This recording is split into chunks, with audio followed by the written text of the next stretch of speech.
All right, so it's been a while, but today I want to talk about my experience at Earthbeat Festival, which happened at the end of March. Busy festival. I was there from Wednesday through till Sunday. I did about 30 hand readings over that time. So a lot of interesting things to be seen. Earthbeat is I better describe it as a party festival. I think that would be quite a nice way of doing it, but they have a lot of workshops there. People doing yoga, and they were showing the Julian Assange movie. So it's quite an eclectic mix of different types of music, different types of talks and presentations. And they have a healing circle there where they had quite a lot of massage workers, an astrologer, and myself as a hand reader, Reiki healers, Zen Tai Shiatsu, and so on and so forth. So quite a bit of bodywork science. It's quite a nice little thing to have that in that kind of space. And it was curated beautifully by a woman who created a kind of big mandala in the center of it, based around the 4 elements, which was rather fitting as far as I could see. So yeah, it was a great little festival. Again, there's a kind of patterning of different kinds of features that I'm experiencing in these different places, and Earthbeat was no exception to that. So I didn't get the complete stats for the whole lot, but here we go. Here's what I uncovered, just to give you an outline of kind of what's going on there. Once again, very interested to note that the predominant skin texture was the fire skin texture. So 20 out of the 28 people whose pictures I recorded, 20 out of 28 were fire skin texture. So I guess that kind of reinforces this notion that we seem to be repeatedly encountering, is that people who are going to these kind of festival scenes, they're going there for excitement, they're going there for adventure, they're going to do something new, have some new experiences. It's kind of a very strong focus upon the experience. As we know, fire is all about doing, and fire is all about learning through doing. And the way that fire gets to know stuff is because you had an experience. These are the kind of people who would say, well, how do you know? You don't know what it's like. You've never done it. You've never had the experience. And it's always worth pointing out to fire-skinned people that that's not the only way to know something. For example, air skin texture knows something because it understands it. Water skin texture people will know something because they feel it within themselves. So there's different ways of knowing according to the different elements, obviously. But the fire element insists that their way is the most important way of knowing something, and you couldn't possibly know something else unless you've done it. So that makes them much more orientated towards trying out new experiences, which is quite good for me because they've never had a hand reading, so they come to me for hand reading. Oh, why are you coming for hand reading? Oh, I don't know, because I've never done one. It seemed like a new thing to do. It's a kind of typical fire skin response to coming for have a hand reading, and rather than when you go to mind, body, spirit fairs, it's like, I need to know my inner workings of my mind, or I need to have a relationship with my spiritual dimension. No water skin textures at all during this festival. 1 earth skin texture and 7 air skin textures. So overwhelmingly fire skin texture. So let's think about the kind of environments that fire skin texture people want to be in. They want to be in environments that are exciting. They get bored really easily. So they want to be in an environment where there's lots of things happening. And that's exactly what you get in the festival. You've got workshops over here. You've got one music stage. And if you don't like that music, you can go to that music over there. And then there's always the reggae music over there. So there's lots of different places they can go and see if they can, for example, dance. You know, dancing is obviously a fire element activity. Let's go and dance and find the music that we like. If we don't like that music, oh, the music got really boring, let's go to a different one. So there's lots of different stimulating activities that are happening in that space. There's lots of shops and some market area, so people can trade and have these kind of interactions with people. So it's quite a fast moving, quite fast paced kind of space. And yeah, it's kind of like, I think probably my criticism of something like Earthbeat is that the fire is not particularly focused. It's quite dispersed. So sometimes when fire is, you know, when it's harnessed together, it can make like an oxyacetylene torch. It can be burning to a point, and you can use fire as a cutting agent. In this kind of space, it's more like the fire's just kind of like a wildfire, sort of going everywhere, really. And so that kind of creates a kind of dispersion effect on the fire element. And that's probably the overall feel of it. But, you know, it's an exciting place. It's a party. There's lots of fun happening. There's lots of dancing. There's lots of movement. There's lots of yoga. All those kind of activities are going on all the time.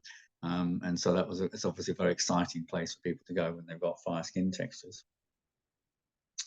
So that's the overall, the most dominant feature of the hands that I saw was having fine skin texture. But there were a couple of other things that I thought were really important too. The second one of that was the lupus sensitivity. Now, the lupus sensitivity is a palmar loop pattern that occurs in this part of the hand down here.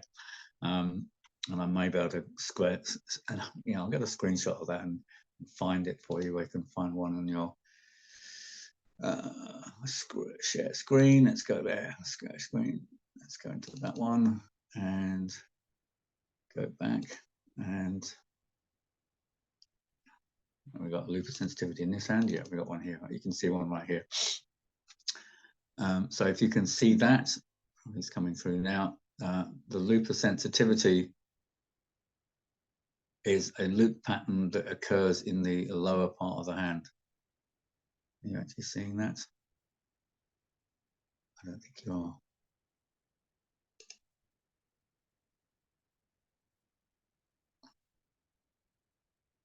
Why is it paused?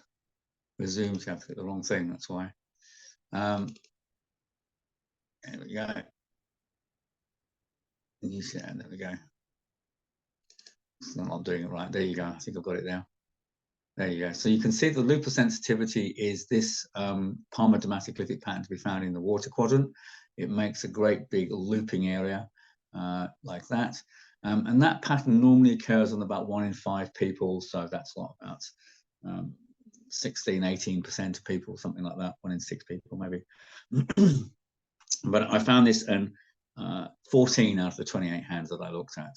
So there's an awful lot of people with this kind of emotional sensitivity. And one of the things I think that that shows is that people with that pattern are kind of looking for connection. There's a sensitivity to people and environments and vibes and the feel of a situation with that particular pattern. So the lupus sensitivity gives us kind of hyper responsiveness to people.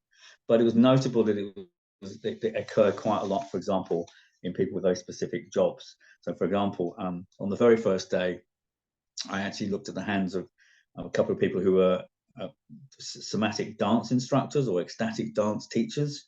One of them was a woman with a fire-water hand shape, and she had lupus sensitivity in her hands. So you've got the fire-water hand shape kind of indicating that desire to have expression of emotion, but there's a great sensitivity. And I always think of the lupus sensitivity as giving a visceral bodily sensitivity. So this is someone who's kind of very sensitive to how things feel within their body at an emotional level. And then there's a guy came as well the same day, also a somatic dance practitioner with a fire earth hand. So he's much more kind of physical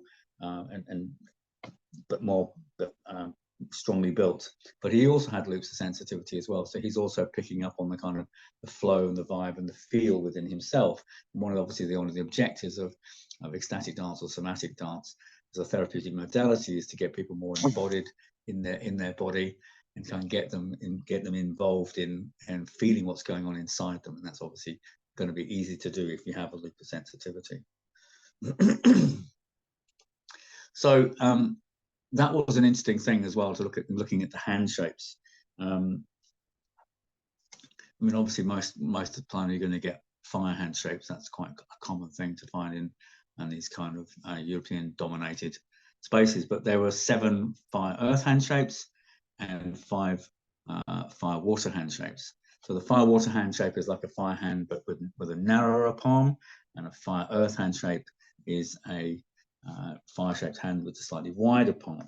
So what do we get with that? When you've got a fire-water hand shape, you've got somebody who's trying to express their emotions. You've got this combination of expressivity and this with the feeling state of that person. So interestingly, therefore, you're going to find that hand shape particularly common in performers, in musicians, dancers, actors.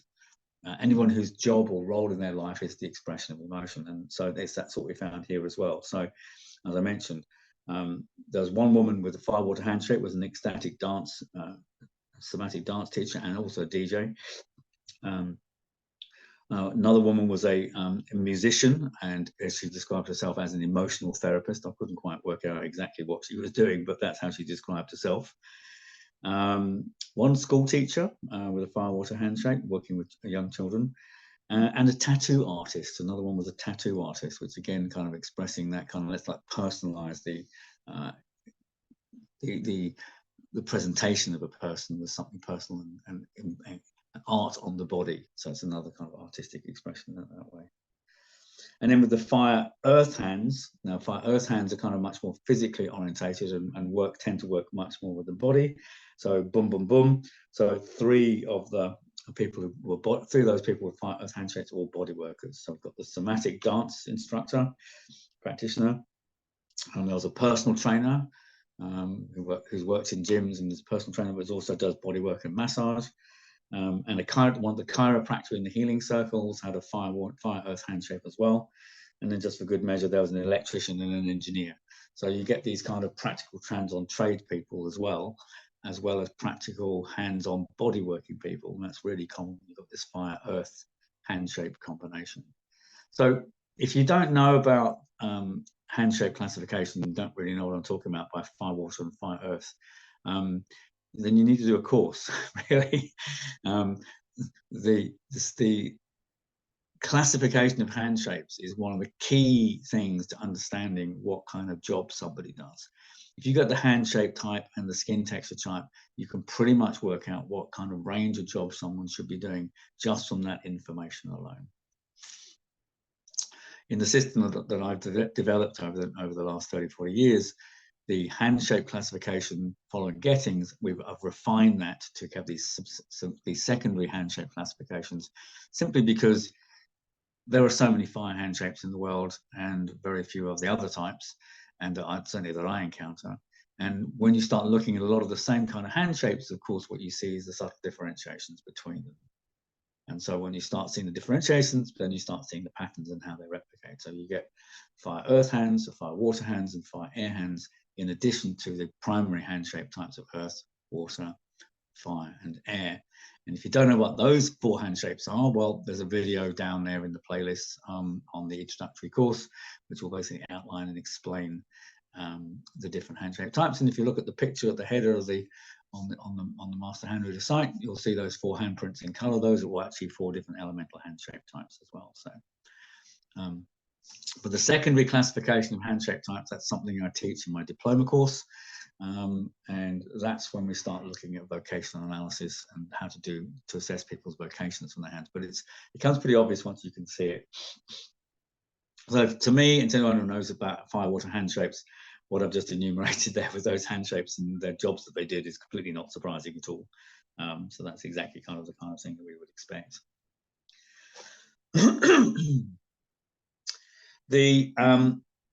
The next interesting thing, I think, and again, this seems to be a feature that I'm finding in festivals, is double jointed thumbs.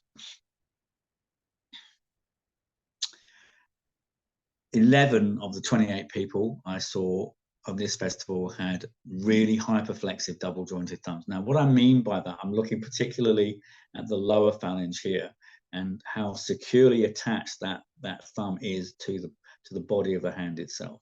And the way to do that is to actually try and articulate the joint by levering it on that particular point there.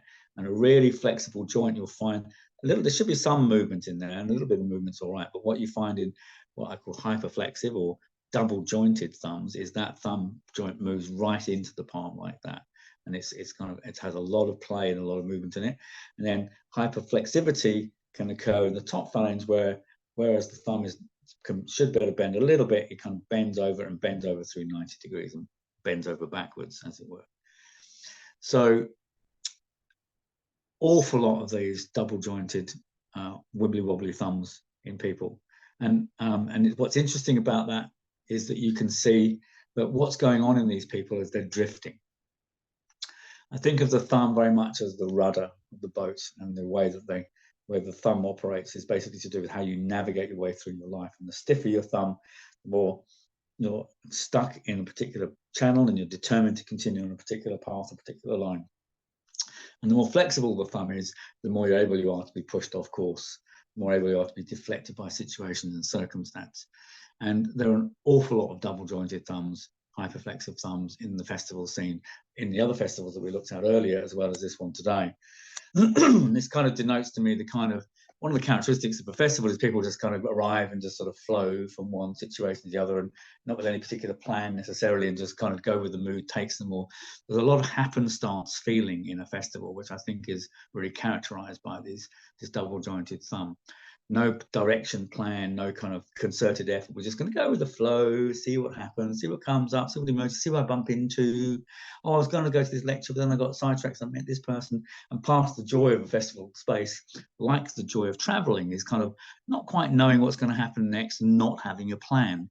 And so people who don't like to have a plan, who've got these hyperflexible thumbs, who like to keep their options open, love being at festivals. So in a way, it's not really surprising that you find a lot of people with double jointed thumbs at the festival space. Obviously, someone's got stiff thumbs and they're going to be very kind of, they've worked out the plan, they've worked out the schedule, and they're going to rush from A to B and trying to pack as much in as they can. But there are a lot of people in that space who just kind of meander around and have a nice time floating between one situation and another. And I think that's really described by the double jointed, flippy, floppy, wibbly, wobbly thumb. And there's a lot of them in festivals, that's for sure. While we're on the subject of thumbs, I'm going to go back to screen sharing again, because I want to show you some handprints, which I got here, if I can find them again. Here we go, in this one, I think. New share. All right, there we go. So, no, it's not a new share, is it? It's go back into it. There we go, in here. There we go. So, one of the things that I came across in there was one of the strongest thumbs I've ever seen in my entire experience as a hand reader. I'd just like to show you the thumb here. Here it is. There's probably a little bit of distortion in the thumb from the angle I've taken the photograph, but that thumb really is that big. It's absolutely enormous. Let me just show it. There you go. How about that? It is an absolutely stormingly huge thumb. So we think of the thumb as to do with willpower and determination. This is the biggest, fattest, the longest thumb that I've ever seen in my life. It absolutely shows the man as someone who's got unbelievable amounts of physical energy, and unbelievable amounts of determination, unbelievable levels of willpower. And he is, in fact, he's about 68 years old, I think, and he is a triathlete, an IronMan Tri-athlete. So he does running, cycling, and swimming, and he competes nationally in triathlons, IronMan triathlons all over the country. That's his main hobby. That's what he does.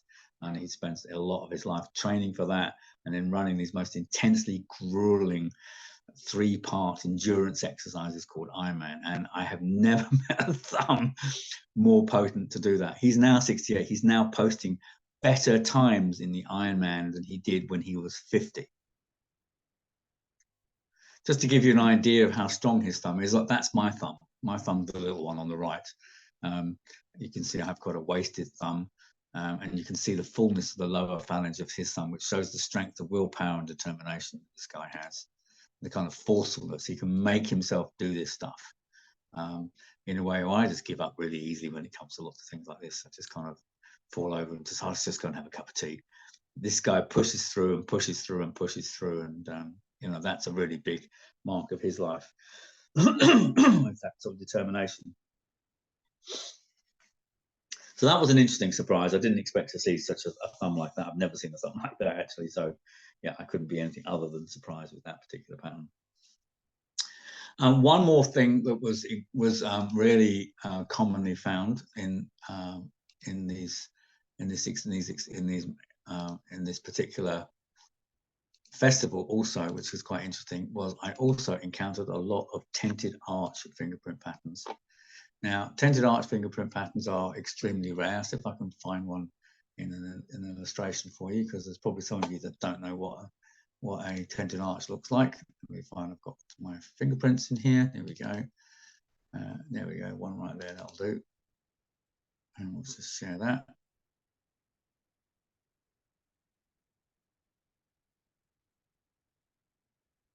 All right. Share the screen.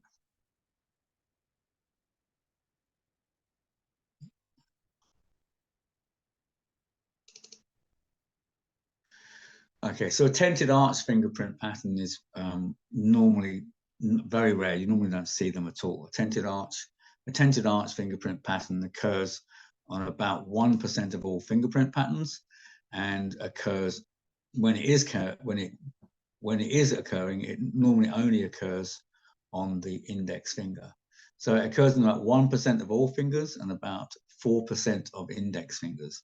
So what that means is, if you saw 100 people, you would only find one person with one tented arch. So in this festival, I saw 28 people, and I had 4 people and 8 tented arches. So 8 out of 56 fingers were tented arches. 8 out of 56, sorry, 8 out of 56 index fingers were tented arches, which is an extraordinary high percentage. It's way higher than, I don't know what that is mathematically, but it's way higher than 4%. And it was particularly striking on whose hands they were found. So let's just talk a little bit about tented arches. As you can see, the point is this sort of triangulated formation that points up. There's no loop pattern that goes back. It goes up like that.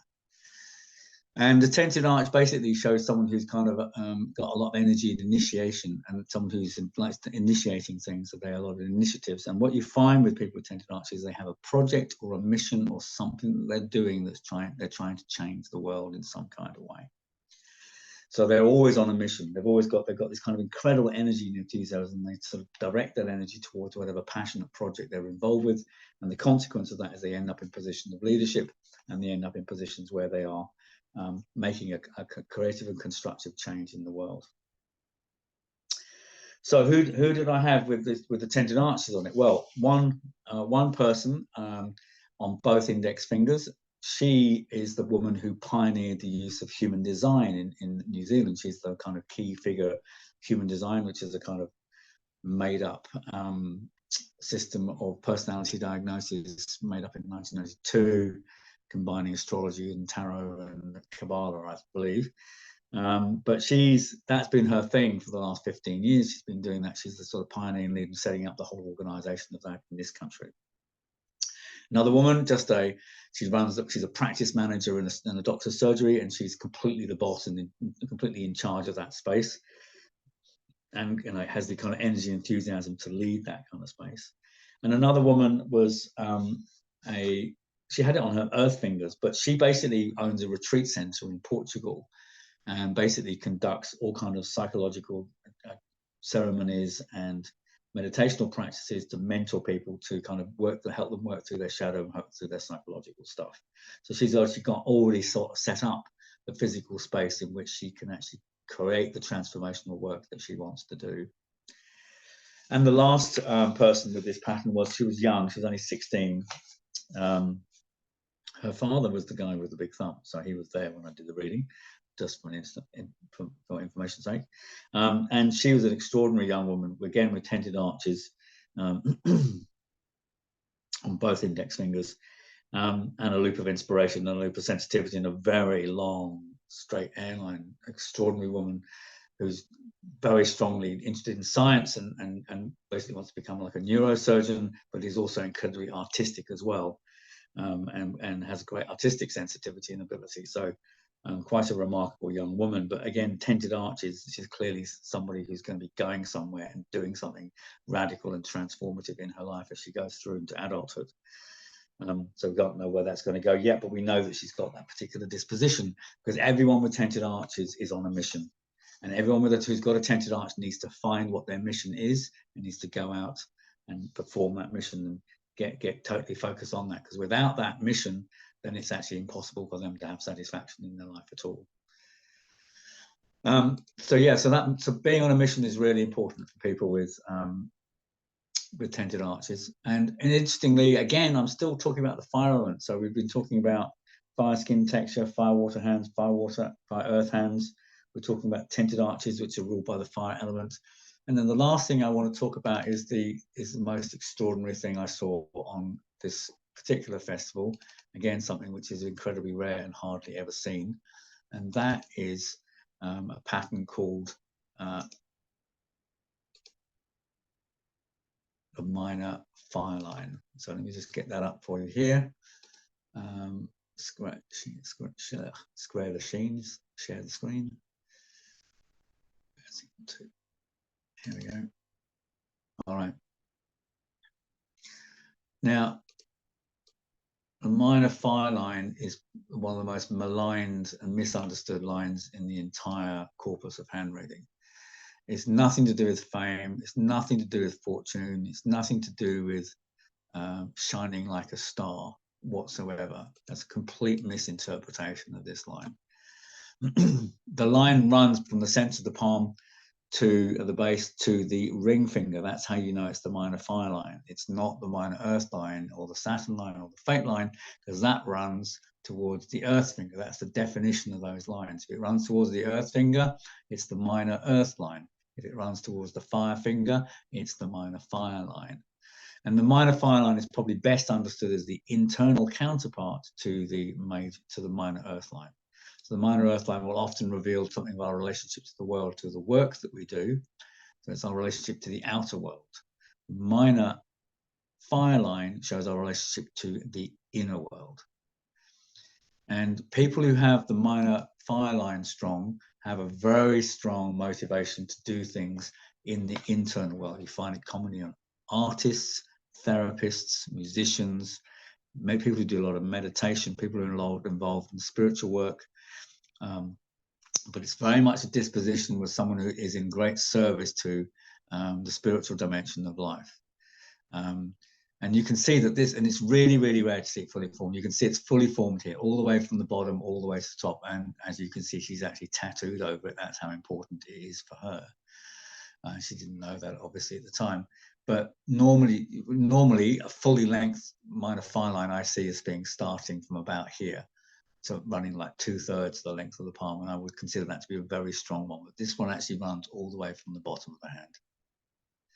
So this is someone for whom the spiritual dimension of life is an absolutely fundamentally important part of her life and how she leads her life. Having an orientation towards an internal space, like an art studio or a recording space or a temple or a shrine room or a therapy room. So these people always want to create these kind of sanctuary spaces in which they can inhabit. And what this woman did, she is the woman who created the sanctuary space of the healing zone altogether. So what she did was she built this massive mandala with feathers and bamboo and crystals and Merkaba hanging from a tripod, and it's completely aligned to the 4 directions. And she came every day and sacralized the space. There were feathers hanging off around it that was covered in flax weaving things, and there were lights at night time, and it was an absolutely extraordinary Merkaba mandala, grounding the energy in that particular space and creating the sort of sanctuary of the healing space as well. It was an absolutely extraordinary thing to do, and that's what she does. And she does a kind of spiritual tattooing, I think would be a way that she could describe what she does. So where the art that she conveys on the body of the person is very much related to the sort of spiritual level that they're at and what they're doing in their life. So this is an extraordinary human being. I gave her a free hand reading. I do that when I find people like this who are kind of absolutely extraordinary in their skill sets. And it's really, really unusual to see a minor fire line so well formed and so clearly demarcated in the lifestyle choices that she's making. So it's an absolutely wonderful opportunity to explore the significance of that pattern and have that confirmed. Because I say it's really rare to see a minor fire line well formed, and it's almost never seen fully formed. So now you've seen a fully formed minor fire line, and you now know it's got nothing to do with fame, fortune, being a star, being on TV, or being an actress, or being out there at all. The stuff that Benham and Cara and all those people, completely wrong. So, excuse me. All right, so that's my experience at Earthbeat Festival. Some really interesting handprints encountered there, some really interesting life stories met there. Quite a few of those people have come to me for follow-up hand readings as well, which has been great.